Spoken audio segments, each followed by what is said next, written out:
This is Michigan's retirement coach, Mike Douglas. We're in the dead middle of summer, but we're going to talk about basketball because you're in the middle of basketball, everything with your kiddos. Oh, yeah. We had a great week at Cornerstone University's camp, playing basketball, getting after it. And Cornerstone runs a great camp, and the days were long. Yeah. The basketball went from 8:30 in the morning until 8 at night. Your boys are what, 15 and 13? 15 and 14? Just turned 14, 15 and 14. Okay, so good. They were and wear them out, coaches. Wear them, that's wear right. them out. Yeah, they slept like champs afterwards, I can tell you that. Also, basketball headlines, which you listening to us on Wood Radio, you've probably heard about. New York Knicks, back on top. First time in 53 years. Yep. They are the NBA champs again. And besides the story about them winning the tournament was the story of the New York Knicks fan base and just the loyalty that is Knicks fans and the ride that they went alongside the players with. Not for free, sir. No. At a cost. NBC News asked some Knicks fans what they paid for tickets for the championship tournament. And here are the truths that were revealed. $20,000. My best friend found me an amazing seat that is close to courtside, so I'm really excited. $3,500. I have a season ticket holder for 23 years. My tickets are selling online for about $20,000 tonight, and my Wednesday tickets are selling for $25,000, but I don't care. We were about to buy some tickets. Unfortunately, they're a little bit out of our price range. We tried to buy some, and we added 3 to our cart, and then came out to about $25,000. So we won't be attending today. So, quick recap. It sounded like the cheap seats were going for anywhere between $3,000 and $5,000. Good seats were going for upwards of $20,000 per ticket, Mike. Yeah. What's the most you've ever paid on a ticket for anything? Do you even know? You've got 4 children, so. Yeah. No, nothing even remotely like that. So I really enjoy in-person experiences. We're season ticket holders to Michigan State football and basketball. Okay. Football because I'm loyal even if it's terrible. Yeah. And then basketball because I really enjoy Coach Izzo. And so that part we buy season tickets. But for a single event, golly, I have a hard time spending money on it. I just, when you see these ticket prices, like a couple $1,000s a ticket, I'm like, holy cow, like we could fly to Hawaii. Yeah. We could do a lot of stuff. And I think that just the nature of I can get a really good view of the game from home. Mm-hmm. So I struggle with that as well. There is something to be said for that big screen TV and the couch that is comfortable and the drinks that are in the refrigerator that are not marked up and the view. Bathroom line that does not exist.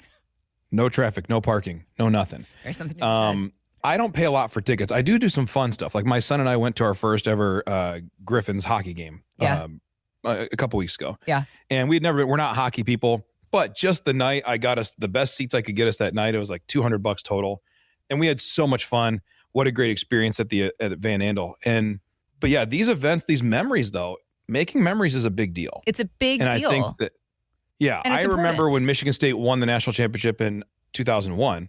I was not watching from the arena. However, as soon as the game was over, I was down on campus, hanging out, celebrating in the streets. There's fun things you can be part of. But yeah, you want to make sure that when it comes to things like this, there were people being interviewed saying that they didn't even know how they're going to pay for the tickets, but they still got them. Right. And that's a problem. That's a problem. That's right. So you don't want one night to wreck your financial life. Let's talk about our financial goals for our retirement years though, Mike, because we've done the hard work now, right? We've worked, we've sacrificed, we've saved over the years. We've made it to retirement's doorstep. These are the folks that you work with at Life Plan Financial Design. They are in their 50s or in their 60s. They have their $1 million, $2 million, sometimes several million saved.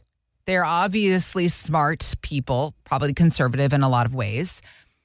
But they deserve to be able to splurge on some big ticket things in retirement, the things that they never did. Maybe they want to buy that RV. Maybe they want to take a $20,000 trip to Europe.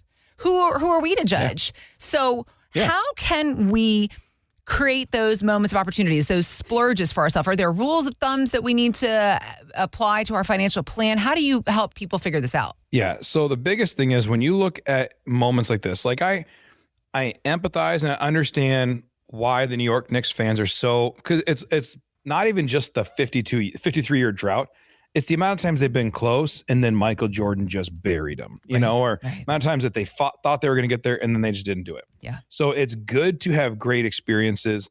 The question is, though, how do you know when a splurge is okay in retirement? I had a retired couple. It's funny you bring up the Disney thing. Tony and Laura, when they came in, they said they wanted to take their 2 kids, their spouses, and their 4 grandkids to Disney. That was a big thing for them. And when they ran the numbers, it came out to about $22,000 all in. Mm-hmm. And it was going to be a week where they did everything. And Tony said, we're going to do everything but have Mickey spoon feed us our breakfast. And they wanted to go. And it was going to be $22,000, which is crazy. And this was, probably close to 10 years ago. Wow, okay. So I'm guessing that number is closer to 35,000 now to do the same thing. I was going to say for 8 people for a week in Disney, $22,000 is actually not that bad. On resort. Yeah, this is back though, pre-COVID, pre-crazy inflation. Okay. And so when we did that, we looked at the plan and we went to his strategies and he told us about a year out, I want to do this trip. Okay. So then we went through and we made sure that the money that he wanted for that trip was de-risked. That way, if the market pulled back, it didn't affect his ability to take the trip. Mm-hmm. We did what we call green lining, where we scraped off the top. We were ahead of schedule. We pulled some of the gains out and used it in a tax-free manner that we were able to pull it out and get them their $22,000. He took the trip, came back and said, this was unbelievable. I'm so glad we could do it. But when they first came in, their question wasn't, how can we afford it? The question was, should we feel guilty spending this money? Because there's an emotional element to this of, I'm afraid that this is going to be a problem. Why do I feel this way? Why do I feel this attachment? Well, Tony and Laura had been saving for a long time. The mental shift into spending is hard. We're so afraid that what we do today is going to hurt us 10, 15, 20 years from now that people tend to not move today. If that's you, you're not alone. There's a lot of people who feel this way. I'm afraid that I'm making mistakes and then I'm going to cost myself down the line. If that's you and you want to understand how to spend with confidence and comfort, not out of fear, give us a call, 616-512-2127, or reach out to us at michigansretirementcoach.com. Click on the Start Your Retirement Roadmap Today button, and we will sit down. You and I will have a conversation, understanding what you're looking to do. What things do you want to splurge and spend on? How do you want to live your life freely? And from there, we can help you map out a true retirement plan so you can not only retire with dignity, but with confidence, and know that from here on out, if we want to remodel the kitchen, if we want to take that vacation, all we have to do is go to the plan, put the numbers in, and watch it work itself out. And that's what happened for Tony and Laura. They had this dream, this vision. They came in, we plugged the numbers into the software, went through the planning, ran the models, and we said, yeah, absolutely. No issues with taking this trip. So when you have that, you can retire. You can do these things. You can spend with confidence and not out of fear. So my rule of thumb for this, most retirees don't actually need more rules. They need more confidence. Mm-hmm. A lot of times rules restrict us. Confidence empowers us. So our rule of thumb, if you will, is simple. If spending money on something is meaningful and it doesn't threaten your retirement plan, spend it. Enjoy it. Too many people spend decades accumulating wealth and then they struggle to enjoy it. The result is they end up dying with more money than they ever lived with. Right. That's not a good plan. Right. You have to have guardrails. That's a big key to this. The purpose of a retirement plan isn't to stop you from spending. It's to show you how to spend confidently. When you understand your income plan, when you understand your tax strategy, a detailed tax strategy that tells you how much you're scheduled to pay and how we're minimizing that number, your healthcare costs, your long-term projections, then you can enjoy life's opportunities without wondering if you're making a mistake. This, in my opinion, is why local independent advisors matter. This is one of the biggest differences between working with a local person versus a big box firm. A big box firm focuses most of their time and energy on the returns, and they spend a little bit of time talking about a plan. And the plan will be something like take 4% out and you should be okay. Or we're going to put it in this software, and without really having detailed follow-up processes, without a tax strategy, without estate planning strategies, we'll tell you that if the market does well, you can spend okay. That's not confidence. If the market does well, then I can be okay. What if the market doesn't go well? We know the market's going to drop every couple of years. How do I live during those times? Well, they don't talk about that. When you work with a local independent advisor, we're much more likely to ask things like, what are you trying to do with this money? How will you live if the market drops 40%? and make sure that those things happen in your favor. The market will drop 20 to 40%, probably in the next 5 years. Not because I'm projecting the market, because it always does. Right. But yet, if the market drops the same year you're supposed to take a cruise, don't let the market dictate whether or not you take the cruise. Have a retirement plan that's built for those moments that we know are coming. We don't know when the Pistons are going to win an NBA title. We don't know when Michigan State, if ever, will win a football national championship, right? We don't know these things. But what we do know is that the market's going to go up, the market's going to go down. So how do we plan that we will be ready when those things happen? When you have a planned out trip like the Florida trip, here's how you do it. When you have something come up, sometimes the septic fails and your drain field fails, and now I need $30,000 I didn't plan on. Yeah. That's not a fun spend. That's not Disney. Still need it. So how do we adjust to those moments when they pop up? A good plan that we can just go back to it, because retirement isn't about growing assets. It's about helping you use those assets to create experiences, strengthen your family relationships, support causes that you care about, and then enjoy life spending the money that you've saved for decades. The goal of retirement isn't to spend as little as possible, and it's not to die with the biggest account balance. The goal is to use your money wisely on things that matter most, and sometimes that means buying Knicks tickets. I don't recommend spending $25,000 on a single game, but if that's a problem you're facing, give us a call and we will help you figure out how to make it happen. Oftentimes, permission comes from planning. Do I have a plan for when these things pop up to make sure I'm making a good decision? Yeah. That's what we do at Life Plan. We give you a plan for when life happens, because life is more important. It's more than money. It's about opportunities, experiences, and dying with no regrets. So what we do at Life Plan is we map those out for you. We will build a true fiduciary retirement plan for you. If that's what you're looking for, give us a call, 616-512-2127, or reach out to us at michigansretirementcoach.com. And again, make sure that you have what you need. And even if you've been doing it yourself all these years and you say, I feel like I might be missing something. Is there something out there I don't know about that maybe I didn't know because I've just been doing it myself? Maybe. Give us a call and we'll talk through to make sure you've covered all your bases. 616-512-2127. All right, let's talk Dave Ramsey, because a lot of people listen to the things he's saying. He does provide a lot of good information, but we all have to remember it's blanket advice and you need to take it as a starting point. He's saying, though, that the 4% withdrawal rule is stupid, but wait, there's more. Because he thinks it's forcing people to live on less than they should, and they're missing out on enjoying their retirement, which maybe we can agree on that part. But this is where his idea gets a little murky, Mike. He's saying, at least according to this plan, you assume a 12% return, withdraw 8% for income, and then you reinvest the additional 4% to fight inflation and grow the principal. What's wrong with this summary? So the problem is there's a lot of assumption in there. Right. We know the rule of why you don't assume things. And I feel like that's what this does. He does call it stupid, but he also calls a lot of things in people stupid. So don't take it too hard. It makes me think of The Office when he says, they always say, keep it simple, stupid. Hurts my feelings every time, but it's always good advice. And where I get concerned is when he's kind of assuming the law of averages, which works in large groups and it works over a long time. However, your approach is 12% returns, 8% withdrawals, reinvest the remaining 4% for inflation. So Dave Ramsey's not a financial advisor. Right. Let's remember that. He's a radio personality with a lot of great information, especially for young families. Man, oh man, if you're getting married, I highly recommend that you guys go through Financial Peace University together, because it helps you talk honestly about finances, which is one of the biggest sources of strife in marriages.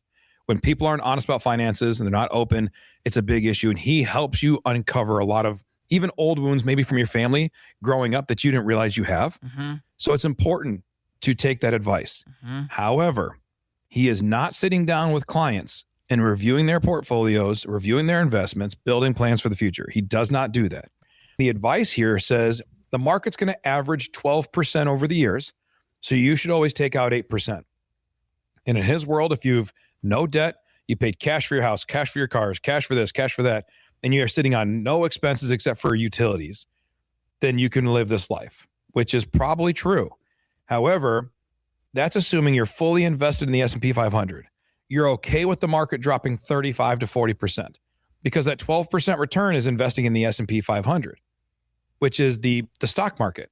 You are fully, as a retiree, invested in the whole stock market, allowing it to grow on average 12%, and then you take out 8%. That sounds good until it doesn't happen.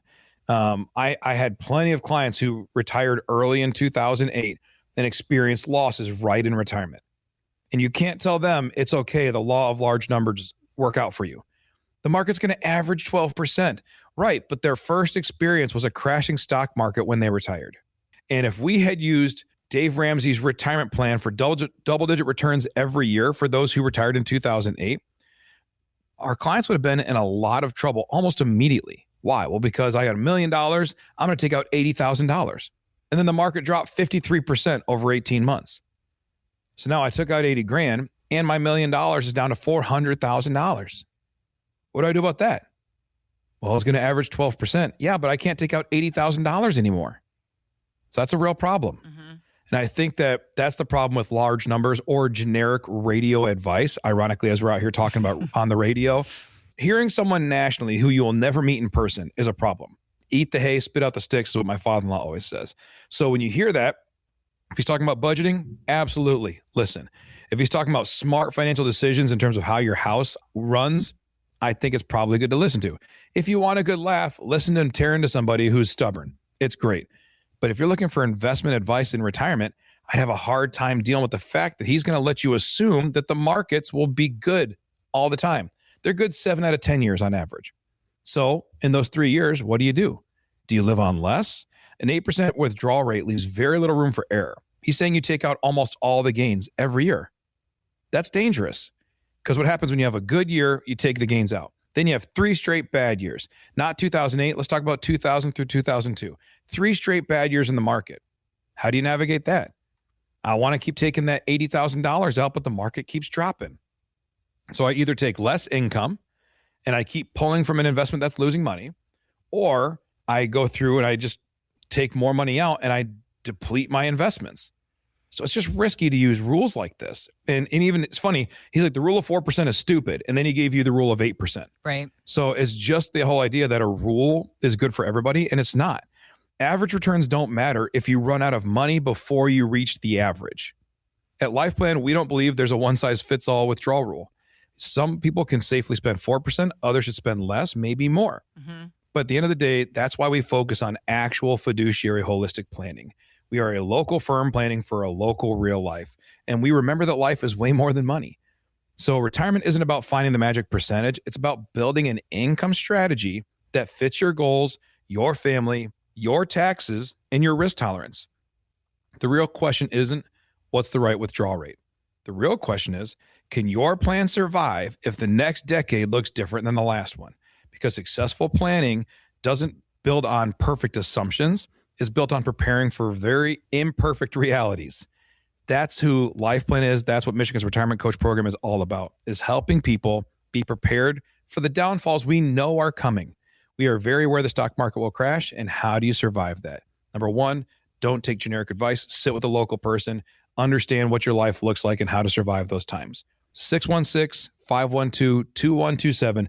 Give us a call. You and I will have a conversation about your life. And again, good luck calling in to talk to Dave Ramsey directly. For here, you're going to call in, set up a time for you and I to talk, to hear your story, and to help you build a plan that's going to last. 616-512-2127, or reach out to us at michigansretirementcoach.com.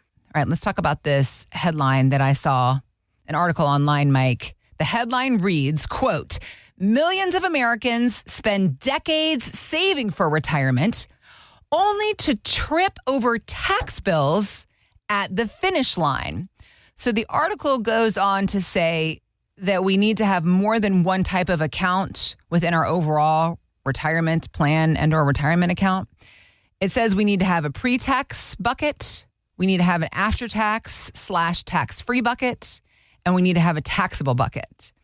So let's talk about how these buckets work, or however you want to label them. And also, do you think that most of us need all 3 of these in our account? And then how much do we allocate to each? What are your thoughts here? So there's 3 types of money. There's money that's never been taxed, money that has been taxed, but you will pay more taxes on, or money that you've paid taxes on and you'll never pay taxes on. Tax deferred, taxable, tax-free. Okay. So there's no non-nerdy way to talk about this, Heather. Just so I know you always get on me. Don't be too nerdy. Don't be too nerdy. But remember, it's Sunday morning. People are just going to church or getting coffee.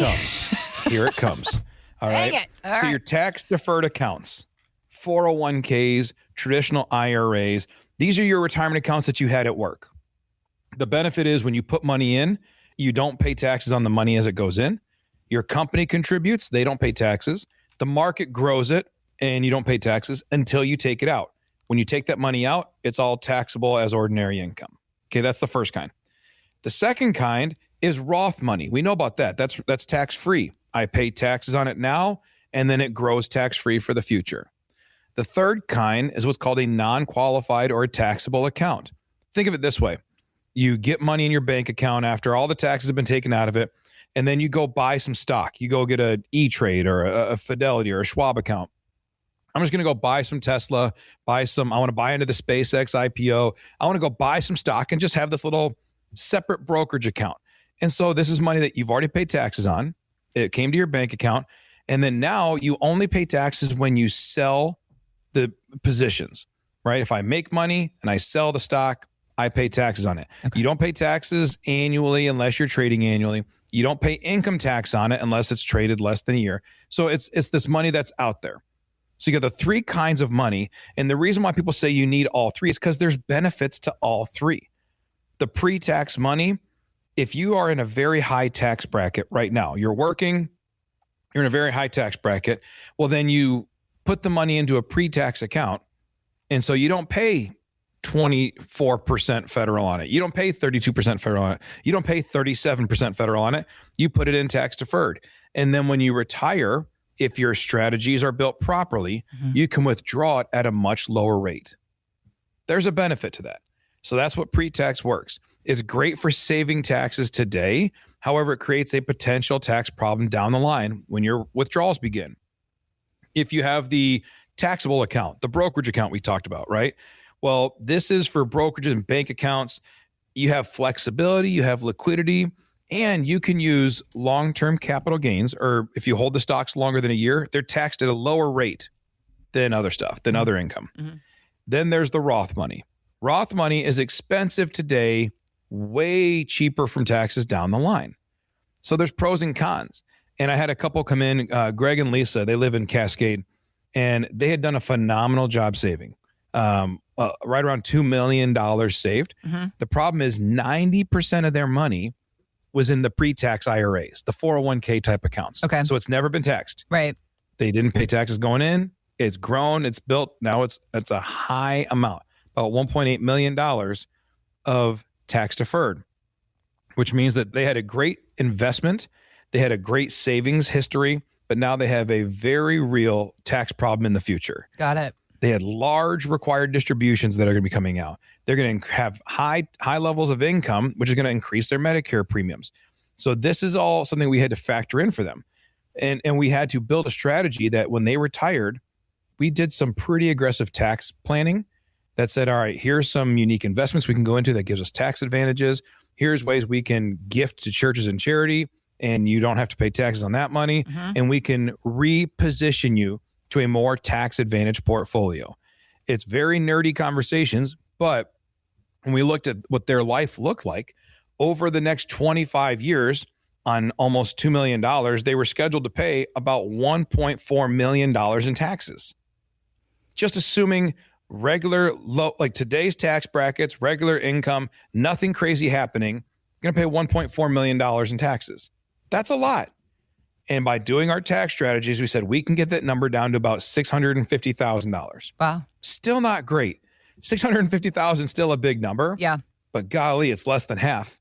And we took 1.4 down to 650,000. That's a win for them. Yeah. And it was a conscious, proactive decision, right? We don't want to have a reactive tax policy and reactive tax strategy. We need to be proactive, looking at what can I do today to benefit me over the next 10 to 20 years. And then when the money gets left to my kids or grandkids, how do I make sure that the government doesn't come take a big chunk of estate taxes out of this thing? That it requires proactive strategies and proactive planning. So that's what we did for them. And for a lot of people, that's the piece that's missing. They have a stockbroker. They have maybe even a will and trust that you set up. But we say, what is your tax strategy? I have a CPA. That's good. And your CPA helps you every year decide how to pay as little in taxes as possible. Or you say to them, hey, I'd like to do some Roth conversion. They say, all right, well, then only do 20 grand because anything more than that's going to kick you into a higher tax bracket. And that's fair. That's not tax planning. That's really just tax preparation. I'm preparing to pay taxes. Tax planning says, should I consider paying way more in taxes right now at these historically low rates to protect myself against higher tax brackets in the future, to save on distributions in the future, to reduce my Medicare premiums and increase my Social Security benefits the rest of my life? Or do I have to do it in a way that benefits the government more? Because that's the reality. Taxes are going to be paid. You can determine if it's on your schedule or on the government's.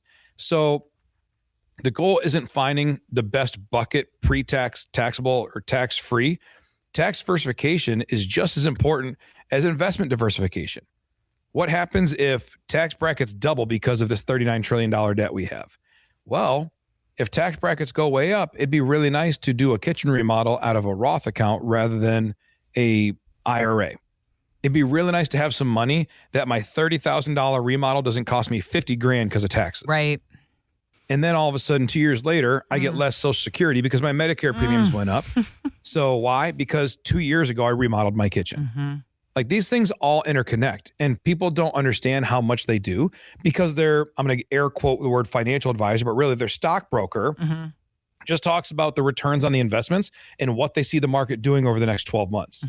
They don't look at your taxes as an opportunity for planning and strategy because most often they work for a big box firm and the big box firm says, you're not allowed to talk about taxes. You work for Eddie Jones or Raymond James or whomever, and they're going to say, you can't talk about taxes. You're a financial advisor. And I would suggest that if you can't talk about taxes, you're not a financial advisor. You're a stock picker. You're a stockbroker. And that's okay to be a stockbroker. Right.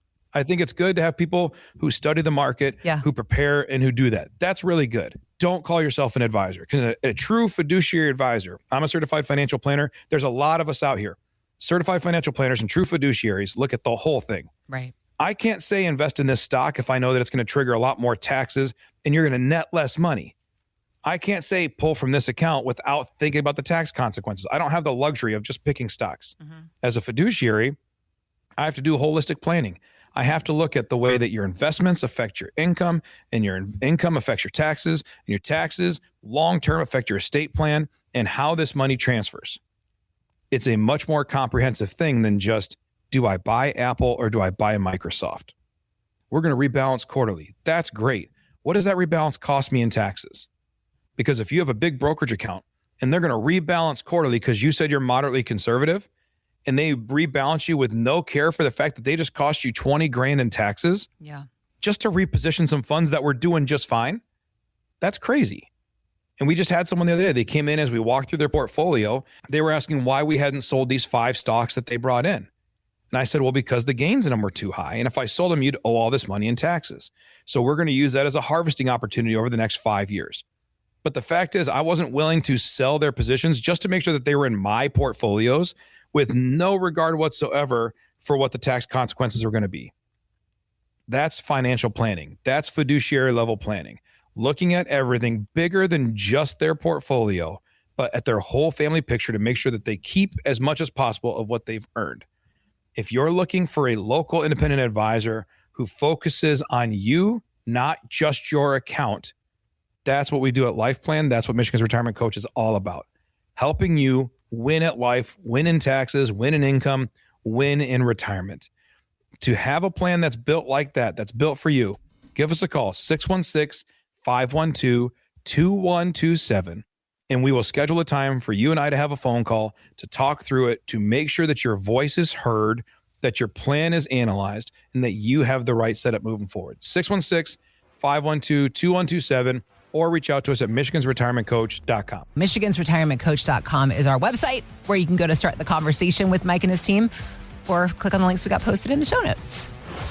Thanks for listening to Michigan's Retirement Coach with Mike Douglas. To learn more, visit michigansretirementcoach.com. Michael Douglas is an investment advisor representative of Stewards Wealth Planning LLC, a registered investment advisor. Financial professionals are not licensed in all 50 states. To find out if Michael Douglas is licensed in your state, please call 517-323-7526. Stewards Wealth Planning LLC is not affiliated with nor endorsed by the Social Security Administration or any other government agency and does not provide legal or tax advice. Annuity guarantees rely solely on the financial strength and claims-paying ability of the issuing insurance company. By contacting us, you may be provided with information about insurance and annuity products offered through Michael B. Douglas, NPN number 9650939.